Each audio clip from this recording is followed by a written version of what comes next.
Good afternoon, viewers, and welcome back to the Elite Karting Series, where we are at Daytona Tamworth, round 2 of the 2024 season. This 1,000-metre circuit playing host to a brand new split format in the EKS. And coming up, we have got Split 2, Race 1. So these are all of the drivers who aren't quite in Split 1, but will be competing for that Split 2 crown. It should be an absolutely cracking race. On pole position then is James Browning. He was a tenth of a second faster in qualifying than Luka Nik. Jamie Handyside and Andy Laister will share row 2. Ross Sandwell is in 5th position. Chris O'Connell just behind him in 6th. Both of those drivers will be hoping to climb up the order throughout the course of this race. Miles Harding and Chrissy Harding make up an all Harding family row 4, with Yat Chi Lo and Hugh Morrison making up the rest of your grid.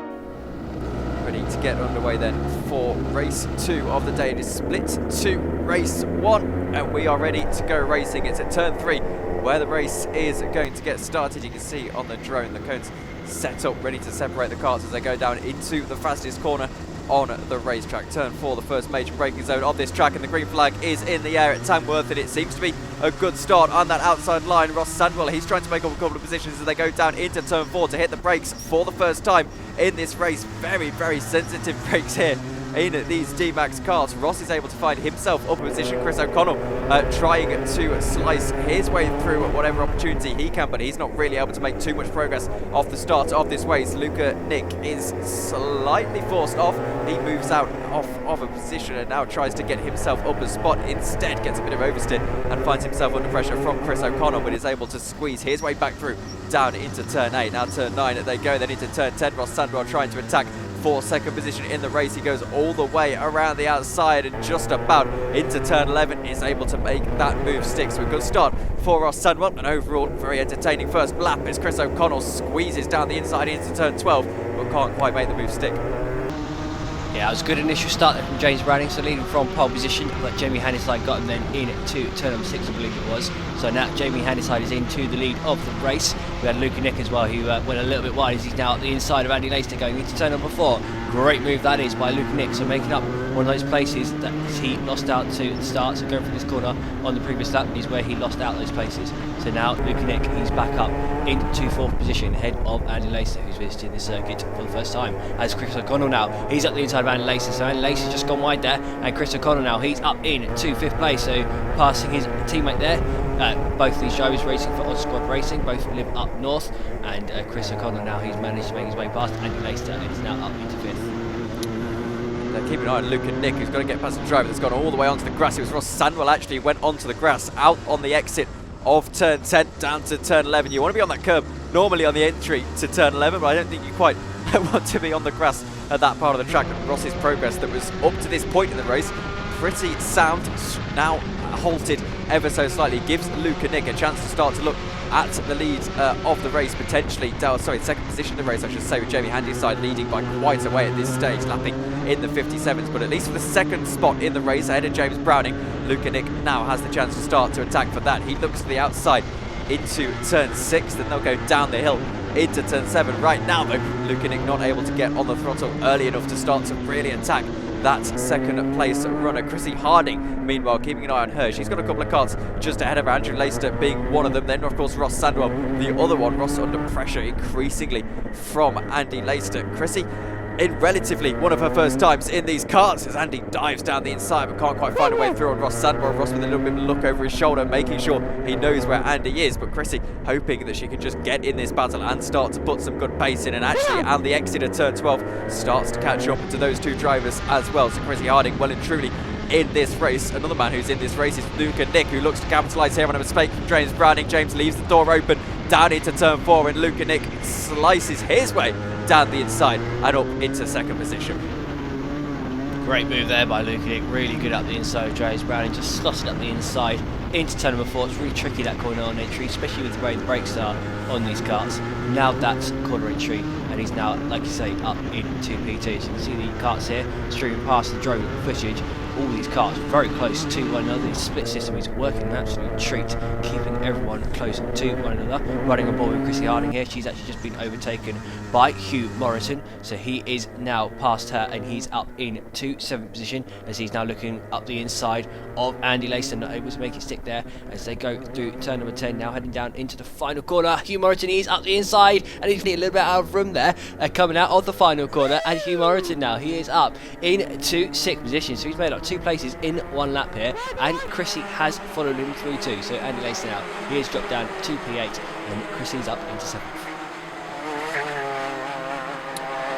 Absolutely an entertaining race up to this stage. Jamie Handyside still dominating it though, 57.4. I say he's dominating it. Actually, Luka Nik has started to lap relatively closely to Jamie Handyside, only about a 1/10 of a second in between their 2 lap times. Actually on the last lap, only a few hundredths at that. So those two very close. I think the issue here is that Jamie Handyside has got a pretty healthy lead, and so Luka is going to have to try and get the hammer down a little bit more if he wants to catch up to Jamie Handyside. The gap looking visually to be about 2 seconds or so, if not a little bit more. Plenty of time anyway for Jamie Handyside to relax here. If you look at the drone, you can see the gap visually as they head out of turn 1. This is quite a cool drone shot actually, but yeah, it's quite big, that gap between the two of them. Still keeping an eye on what drivers are starting to balance in the field. Starts to spread out a little bit, but Luke, what we have at the moment here in this race, a couple of drivers who have relative inexperience, particularly of 2-stroke cars. They're doing very well in this race. Very much indeed, yeah. Ross Samwell, first time pretty much in a 2-stroke. In fact, pretty much this whole fleet of drivers is inexperienced in 2-strokes. I think just about all of them are making their debut here at Tamworth. I think Chrissy and Miles came here last year, and that's about it in terms of people who've been to Tamworth before. As Andy Laister now, he's up the inside of Chrissy Harding, as we were just talking about her there. Andy Laister, he's managed to make his way up the inside, go through turn number 7. Andy Laister now is up into 7th position. So yeah, all these guys here, like I say, driving 2-stroke cars pretty much for the first time pretty much here at Tamworth as well, and everyone is doing very, very well indeed.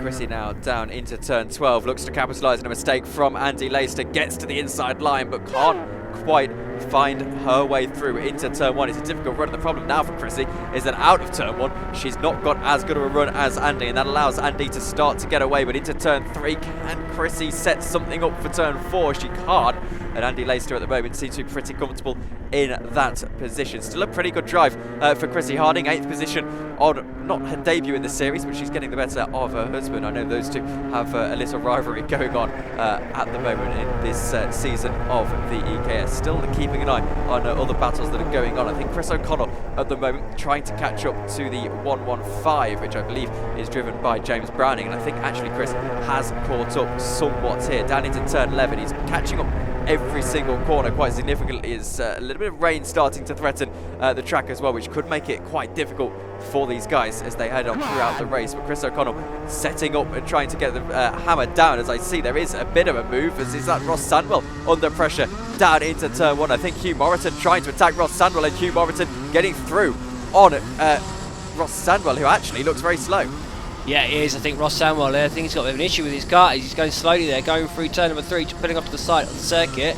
Yeah, you can see with his hand gesture, it looks like he has got his car breaking down on him here. So I think actually, you can just see to the right, I think you can see some fluid there coming out the radiator. So poor Ross Samwell, he was up in, what was it, up in 4th place I think, or in 5th at that point in time, but now Ross looks like he has broken down. Now the rule, remember, in the EKS is if your car breaks down on you and it is not your fault, we will try our best to put you back out into position, because at the end of the day it was not your fault in the first place. So Ross Samwell, if they can get their car sorted or they can get him into a new car, he will get put back into position here.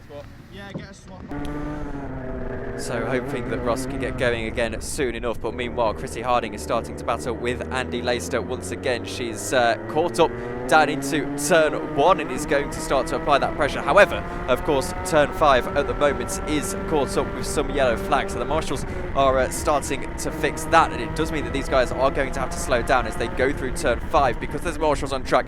They'll be covered down at turn 4 as well. So those 2 corners, those 2 marshal points, turn 3 and turn 4 I should say, getting my corner names wrong, they are unfortunately yellow flags. That neutralises the race through there for a moment, and Andy Laister, of course, seems to have gained a little bit of time through that part of the track. So Chrissy Harding needing to get the hammer down in the second sector, so to speak. No official sectors here, of course, but so to speak, she needs to get the hammer down in that second sector to start to catch up to Andy. Luka Nik, meanwhile, he's caught right up to Jamie Handyside here, and he's caught right up onto the yellows there, so Luka Nik does need to back off a bit. He has now done so indeed, as he just caught right up on Jamie Handyside there, going down the start-finish straight. He was beginning to catch up anyway. Luka's fastest lap of the race is 4 tenths quicker than Jamie, so he has been catching bit by bit here, and now he's caught right up to Jamie Handyside with 3 minutes to go.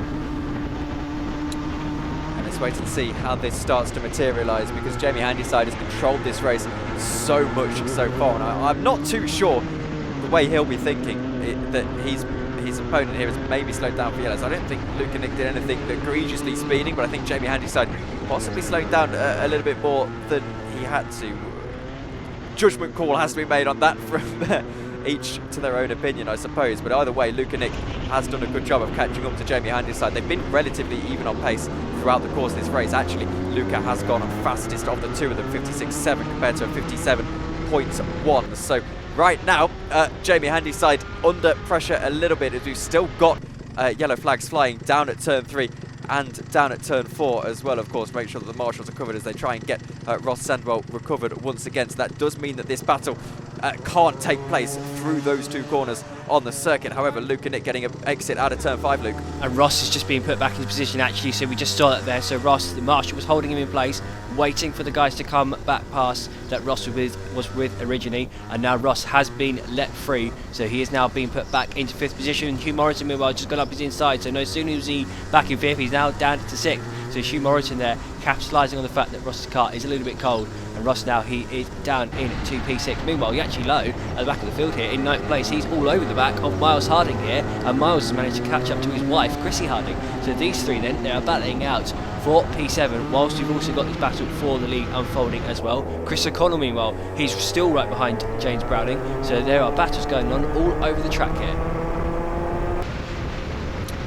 Absolutely, split 2 race 1 proving to be very, very entertaining indeed, and Luka Nik gets a massive exit out of turn 4. The problem is it's a very short run down into the fast left-hander of turn 5, so we can't really find a way through there as Ross Sandwell goes into the wall down at turn 3. I've just seen that happen. It's really, really frustrating for him. He's only just been given a new go-kart, and obviously on slightly cold tyres, gets it a little bit oversteered into the walls. They'll have to recover him, but the downside for the leaders now is that they will be once again under yellow flags down, this time at turn 2 and at turn 3. So as we head into what should be the final lap of the race this time by, as in they'll be taking the last lap board this time by, that means that unfortunately they're not really going to be able to race to the line. No, they're not, but whilst just saying that as well, Yachi Low, he's all over the back of Miles Harding here, so these two battling out for 8th place. Looks like Miles' wife Chrissy has managed to put a bit of a gap on him here, but Yachi Low, who's right behind Miles. Yachi making his first visit to Tamworth, like so many others in this field. He's doing a very good job indeed. Let's see what Luka Nik can do then. He's only got a few corners left to go. 1 kilometre this circuit, and a little bit of a mistake from Jamie Handyside allows Luka to start to have a look, but I fear he might be a little bit too far back. A good exit out of turn 6, down into turn 7 they go. Jamie Handyside fully defensive lines, but Luka goes a little bit deep. That brings it back in the favour of Jamie Handyside ever so slightly. Into turn 9 they go now, and Jamie Handyside seems to be pretty comfortable in the lead of the race. Remember, effectively this race ends at turn 1 because you've got the yellow flags covering turn 2 and turn 3. Rod Sandwell still being recovered out of turn 3, so Luka Nik needs the exit into turn 1, but for the time being, looks like Jamie Handyside is going to hold on and take victory inside of split 2 race 1 here in the EKS. It's been a fantastic drive and a fantastic battle from two drivers who absolutely putting a case to their name of getting themselves into split 1. Yeah, and like you say, as you say that, James Browning's just come across the line, then in P3 ahead of Chris O'Connell, so those two had a great battle throughout the race. James Browning just about coming out on top. You've got Hugh Morrison, incredible drive here, coming home in P5, fantastic stuff for Hugh, and now coming out of these final few corners, we've got Chrissy Harding, Miles Harding and Yachi Low drag racing to the line, no overtaking obviously like you say, because of the yellow flags. And Chrissy's going to come home in 7th, we've got Andy Laister as well, who has managed to come home in 6th, so we've got Andy in 6th, Chrissy in 7th, Miles Harding in 8th, we've got Yachilo in 9th, and we've got Ross Sandwell, who's still being recovered, so will be classified in 10th.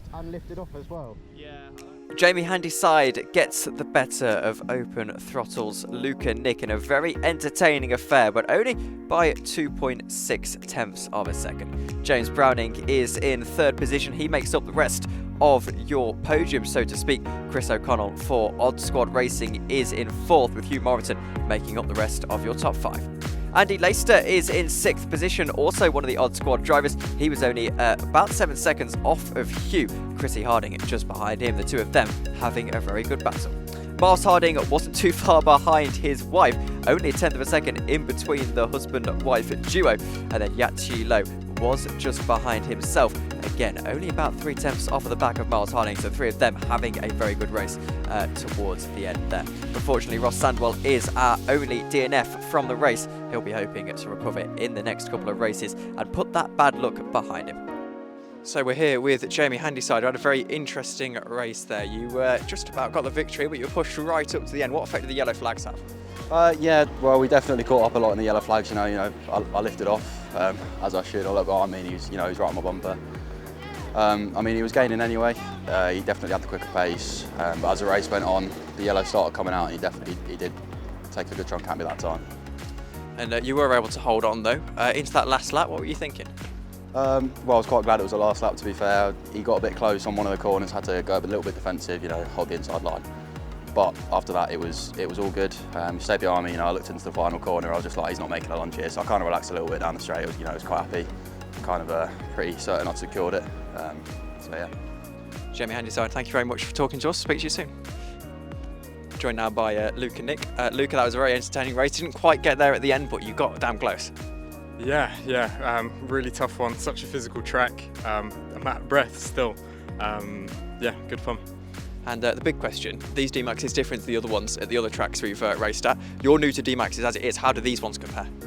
These they've got a lot more mid-range, so you can get back on the throttle sooner. Going uphill, you're not bogging down, so they just feel a bit more violent overall, really.